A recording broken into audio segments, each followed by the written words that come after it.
Some of you may have heard it was about a year ago that Amazon announced they were acquiring Zappos. And except it's actually very different from most acquisitions that Amazon has done in the past. In most of their acquisitions, the plan is to integrate the company being acquired into the parent company, and then eventually the original company kind of loses its identity and everything's integrated into the mothership and absorbed there. Whereas for us, as a precondition for even considering to explore the deal, we told them that we would only consider it if Zappos could remain independent, if we could continue to grow our brand and our culture and our way of doing business our way. And the great news is they've remained true to their word. So from our point of view, it's just as if we swapped out our board of directors for a new one. So once a quarter, instead of flying to the Bay Area, we now fly to Seattle once a quarter for the equivalent of a board meeting. So most people, when they hear about Zappos, think of us as an online retailer of shoes because that's how we started. But internally, we actually have a different mentality. We have a saying that we're a service company that just happens to sell shoes. And in fact, we sell a lot more than shoes today. We sell clothing, beauty products, housewares, kitchenwares, and so on. And we're actually hoping 10 years from now, people won't even realize we started out selling shoes online. We really just want to build the Zappos brand to be about the very best customer service and customer experience. And in fact, it doesn't even have to be limited to online. We've actually had customers email us and ask us if we would please start an airline or run the IRS. And we're not going to do either of those things this year. But 20 or 30 years from now, I wouldn't rule out a Zappos Airlines that's just about the very best customer service and customer experience. So one brand that we look to for inspiration sometimes is Virgin. They're in a whole bunch of different businesses, music, airlines, and so on. The difference is the Virgin brand is more about being hip and cool, whereas we just want to be about the very best customer service. So our whole philosophy is let's take most of the money that we would have spent on paid advertising or paid marketing, and rather than buy our exposure, instead, let's invest it into customer service and the customer experience, and let our customers do the marketing for us through word of mouth. On any given day, about 75% of our orders are from repeat customers. And we basically grew from no sales in 1999 to, in 2008, was the first year where we hit $1 billion in gross merchandise sales. And actually, even despite the bad economy, we've actually continued to grow over the last 2 years. In fact, our net sales for Q1 this year were up almost 50% year over year. And people ask us, what did we do differently over this last 24 months? And we actually didn't do anything differently. And it's not because of anything we did over the past 2 years. It's because of all the investment we made prior to that we continue to grow because of the loyalty of our customers. And the number one driver of all that growth is through repeat customers and word of mouth. So these are some of the questions that we ask ourselves in terms of thinking about how to deliver great customer service. And we internally use the word wow when thinking about how to treat customers, but we use it as a verb. We talk about how do we wow our customers, and also how do we wow our employees and the vendors that we work with. And it starts with the policies you see on our website. We offer free shipping both ways, so a lot of people will order 10 different pairs of shoes, try them on in the comfort of their living room with 10 different outfits, and then send back the ones that don't fit or they don't like, and we encourage that type of behavior. We have a 365-day return policy for people that I guess have trouble committing or making up their minds, and they can take a while to return products. And most websites, it's very hard to find contact information. Usually it's buried 5 links deep, and maybe it's an email address you can only email once. Whereas for us, we take the exact opposite approach. We put our 1-800 number on the top of every single page of our website because we actually want to talk to our customers. And it's funny because sometimes I'll be speaking at a branding or marketing conference, and there's a lot of discussion about consumers being bombarded with thousands and thousands of marketing messages every day. How do you get your message to stand out? How do you get your brand to stand out? And should they be investing millions of dollars in this 30-second Super Bowl ad that people may or may not be paying attention to? Or should they be leveraging the latest in the social media fad? And for us, as kind of low-tech and unsexy as it may sound, we found that the telephone is actually one of the best branding devices out there because we have the customer's undivided attention for 5 to 10 minutes. And if we get the interaction right, we find that the customers remember that for a very long time and tell their friends and family about us. And we run our call center very differently from most call centers. We don't have scripts. We don't have this concept of average handle time, which most call centers have, which is all about how quickly can you get the customer off the phone in the name of being more efficient. But we're not trying to maximize for efficiency. We're trying to maximize for the customer experience. And we don't upsell. And so going back to the no call time, I actually just got an email last night. A new record was set for the longest phone call ever. It was 8 hours and 3 minutes long. So yeah, I don't know how the bathroom situation worked out for that one. But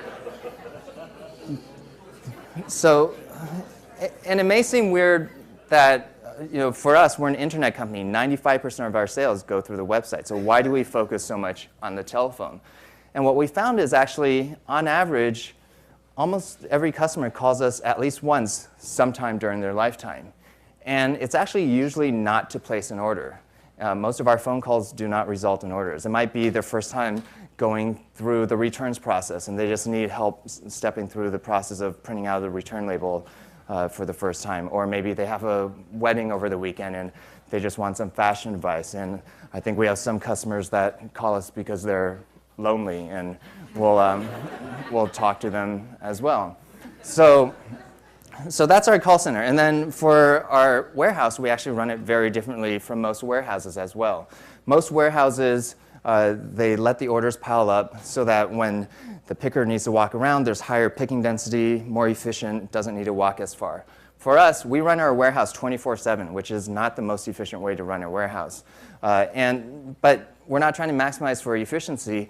And because we run it 24/7, and because our warehouse is located in Kentucky, right next to the UPS hub, and because we do these surprise upgrades to overnight shipping for most of our repeat loyal customers, when you combine all three of those things, a lot of customers order as late as midnight Eastern time, and the shoes show up on their doorstep 8 hours later when they're expecting it a week later. And that creates that whole emotional response we're trying to elicit in that wow experience that causes them to remember us for a very long time and tell their friends and family about us. I've long said that you're maybe not look, you're not a product guy. You're not a coder. You're not the typical Silicon Valley founder. In fact, you weren't even the founder of Zappos.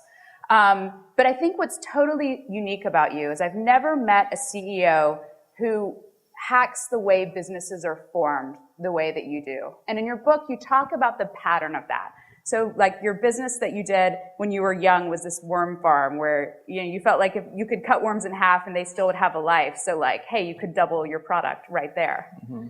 And the plan was to sell worms to kids. Is that a boy thing? No, actually, I think I was going to sell them to fishermen that were presumably adults. But that makes more sense. Yeah. But I turned out, I think a lot of people think if you cut a worm in half that you get 2 worms, but I didn't know one of them dies. So you just get a smaller worm. Yeah. And then, according to your book, you left the lid off, and so all of your inventory crawled away. Yeah. So first, business of failure. After that, there's a story they tell to anyone who tours Zappos about the pizza business and how Alfred, who would wind up being your CFO, was taking your pizzas and selling them slice by slice for profit. It's interesting that you're sort of always that guy who's looking for like these different angles of either putting things together in a different way or finding these sort of clever hacks in order to take something and make it be worth more. Has your mind just always worked that way? Growing up, I had kind of your typical Asian American parents, and they wanted me to go learn a variety of musical instruments, get in a good school, and in order to get in a good school, the reason for that was to get into a good grad school and so on. And for me, I think the whole idea of just having my whole life charted out for me just never sat well with me. And so this whole entrepreneurship thing was, I guess, kind of my way of rebelling against my parents. And growing up, one of my favorite TV shows growing up was actually MacGyver. And I really liked the show because he never had exactly what he needed in whatever situation, but you knew that by the end of the hour, he would somehow put together duct tape and a toothpick and string, and then make a sailboat and save himself and save the world. And so for me, I guess that's what I've always loved about entrepreneurship. It's like basically getting to play MacGyver, but for business. And you never know exactly how things will turn out, but there's also this combination of creativity and optimism and faith that it will. Mm-hmm. You also seem to take a lot of joy in like putting people in uncomfortable situations, which is funny because you seem like this very shy, nice guy.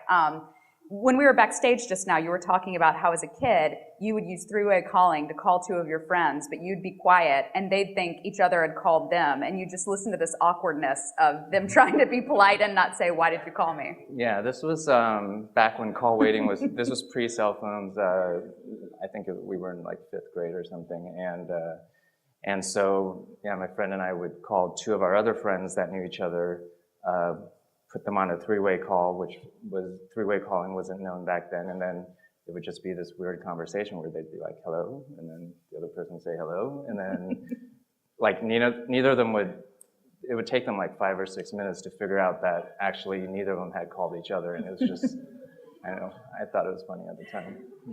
Now, I mean, this is a pattern of how you act. When I wrote a story for TechCrunch breaking down how much you'd made from the Zappos sale, you decided to get me back by changing all of your sort of bounce back and everything to anyone who was calling you about wealth management or investments to tell them I was managing your money and giving out my information.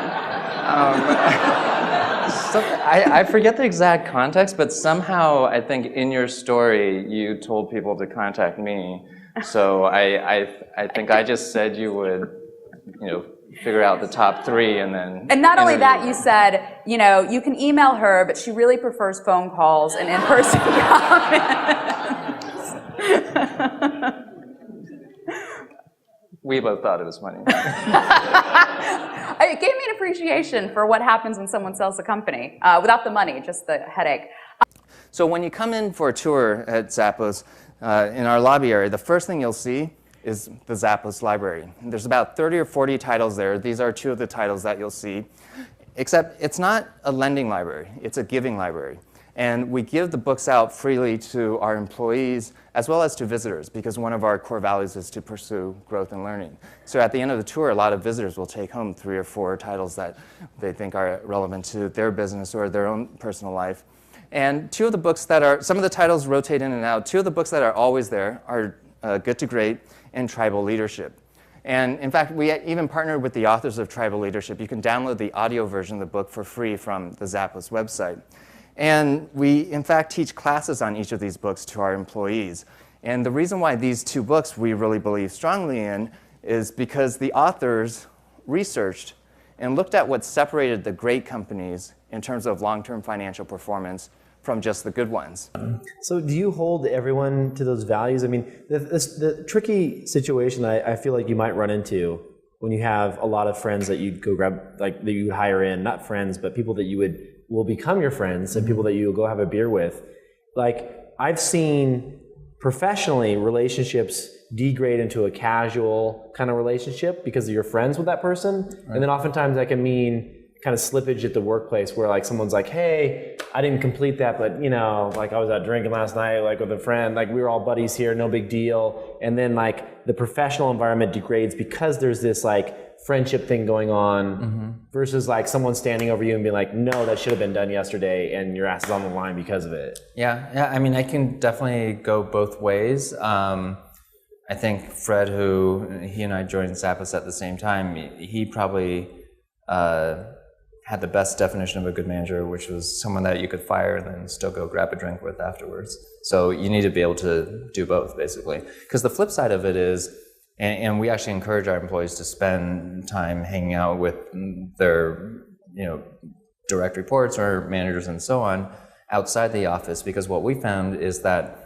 if they do that and develop those personal relationships, and we actually take the same philosophy with our vendors, and we work with over 1,000 different brands, is that once you have that personal connection, then back in the office or over the phone with your vendor, relationships are better, higher levels of trust, communication is better, you're willing to do favors for each other because you're doing favors not just for a business associate, but for a friend. And we survey our our managers sometimes and ask them how much more productive or efficient is your team because of those things. And it's interesting because they give us answers like they're anywhere from 20% to 100% more productive, depending on the team. So you built this, you launched it, you had insane growth. Microsoft, how old are you at this point? In 98, I think I was 24. So Microsoft comes along, and how much did they purchase the company for? Well, they ended up, the final price was $265 million, but what a lot of people don't know is actually the real reason why we ended up selling the company.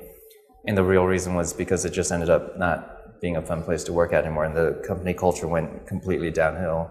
I remember in the early days back in '96 when it was 5 or 10 of us, it was a lot of fun. We were hiring friends and friends of friends. And then none of us, I guess, really knew any better to pay attention to company culture, and not everyone we hired was actually great for the culture, and a lot of them were actually bad for the culture. And by the time we got to 100 people, I mean, I myself dreaded getting out of bed in the morning to go to my own company, which is kind of a weird feeling. So how did that happen? Was it all about culture, or was it about talent, or was it a mixture of both? Like, what happened? What did you do wrong?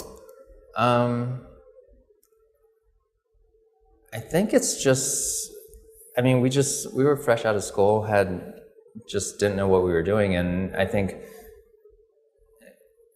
I'd say one of the lessons that actually you would think we'd learned the first time, but kind of repeats itself throughout history, is actually just not having enough self-confidence, right? Like thinking, oh, if we hire this external person that has this great resume, then they'll be great, and it feels weird, but they must know more than we do. And I think one of the lessons we learned through Link Exchange was actually, if you're one of the co-founders, you probably know more about the business than someone that's just coming in from the outside. But we were young at the time and didn't know that. So the culture is kind of off base. You're like, I just don't want to do this. I want to get out of this. Yeah. Well, the culture. Culture wasn't even in our vocabulary at the time. It was more like there are some people I don't like hanging around with. Right. So why not just let them go? I think by the time we realized it, like I wasn't CEO anymore, and so I wasn't really in a position to. Why did you decide to, because this is something I did as well, like why did you decide to give up the CEO title? I think just assuming that, and this is not specific to the person that came in with the CEO title, but just assuming that, someone with more experience in whatever position, we need to hire a VP of marketing. Job. They must, if they've had 10 years experience, they must be able to do a better job. And so I'm not saying specifically whether it's the CEO or VP marketing or head of whatever department. It's more just it's more, I guess, in the aggregate. If you make, and it actually doesn't take that many, but if you make enough bad hires in senior positions, then it trickles downstream and kind of like And it's one of those things where the role of the recruiting team is super, super important because they're actually the ones that do the screening for the core values at Zappos. What's your screening like?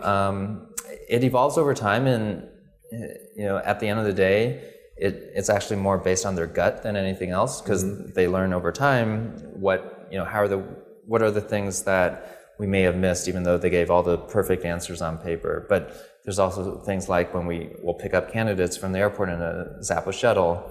And then afterwards, the recruiting team will check in with the shuttle driver and ask how he or she was treated. And if he or she wasn't treated well, then we won't hire them, no matter how well their technical skills are. And so and actually we do. That's actually the whole be humble thing is probably the biggest roadblock in our candidates because there are a lot of smart, talented people that we know can make an immediate impact on our top or bottom line, but if they're egotistical or whatever, then we won't hire them.